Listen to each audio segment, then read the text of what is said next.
So we've talked about functions and we've talked about parameters, the things that we pass into functions to sort of change how they work or to give them data to work with.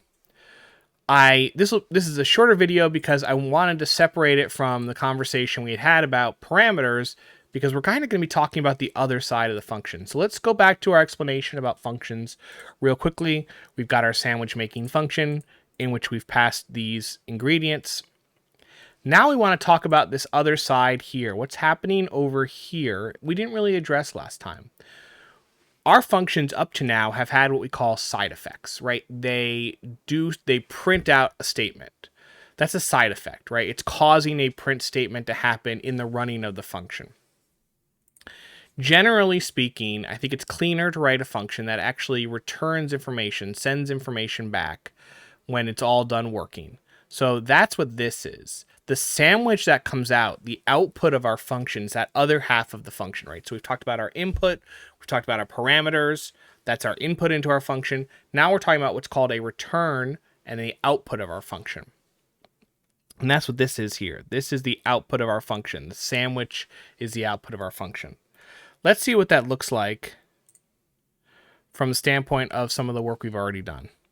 So when I said that we had side effects from our functions are printing when they're called, right? They're affecting the world outside of the function from inside of the function, instead of working inside the function and then just returning a value. Let's see how that would be different.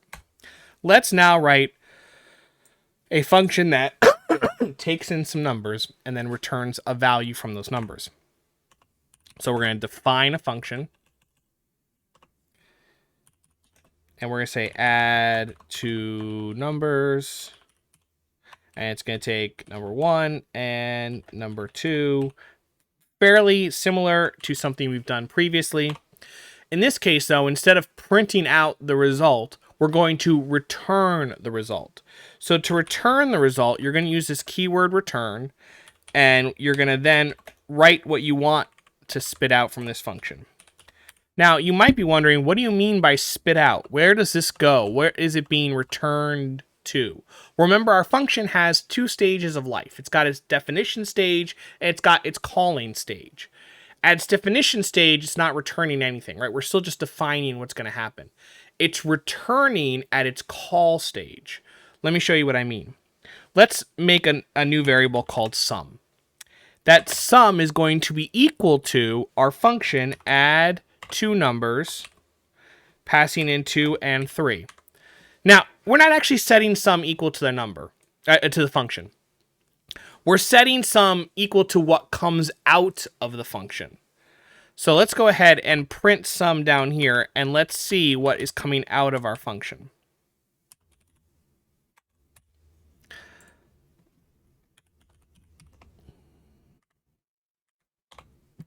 Five. 5 is what's being returned from our function, which makes sense because we're passing it 2 and 3. Let's do this again. Let's do 4 and 7. And let's print that. And we get 11. So you see now, it's taking in our parameters, doing some work with them, and then returning back that value. And we're storing that value in the variable sum. Now, one of the things I want to show you, in the past, we've just been able to call our function. Just call our function and get something returned in our console here. I'm going to go ahead and run our function. You'll notice nothing comes up in the console here because our function is no longer having that side effect of printing out what's happening inside the function. It's doing the work and returning the value. We're not doing anything with the value here. We're not storing it in a variable. We could pass it into the the built-in print function that is sort of built into the Python library, and then we get the 11. But without the print statement, without sort of storing the result of the function anywhere, that value just gets lost.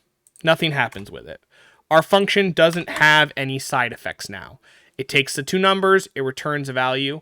It does the same thing every time, depending on what you pass in, right? It'll always add those 2 numbers and return it. This is a kind of clean way to think about writing functions. This way, if you don't have a lot of side effects, then functions aren't affecting a lot of things they shouldn't be affecting. They're doing their work, they're returning a value. They're doing their work, they're returning a value, right? That's a nice clean way of considering functions. You pass them information, what information you pass them, they work on, they return the information that the result of the work they've done on the information you've passed them. And that's a nice clean way of thinking about functions.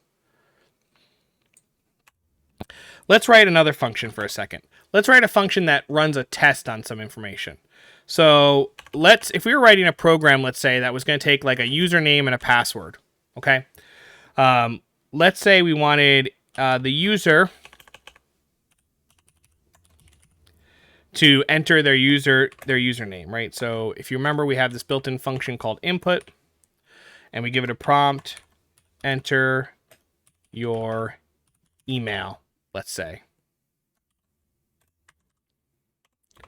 And then we want to take that username and we want to do some validation work on it, right? We want to see, is this a valid email? And maybe one of the things we could do is see, does it have a @ symbol inside of it? So we could have some function that says valid email. And that valid email is going to take the username,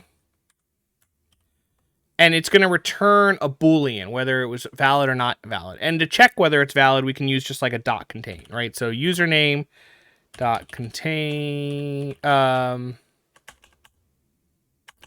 actually do it this way. If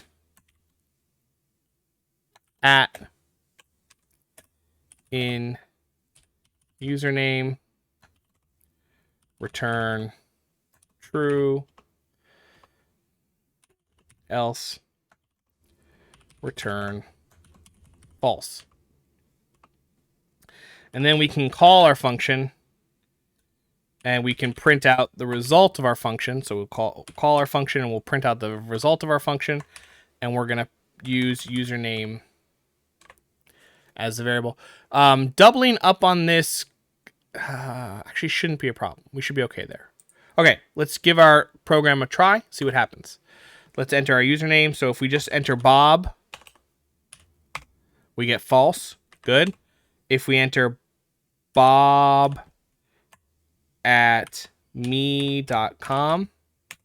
we get true.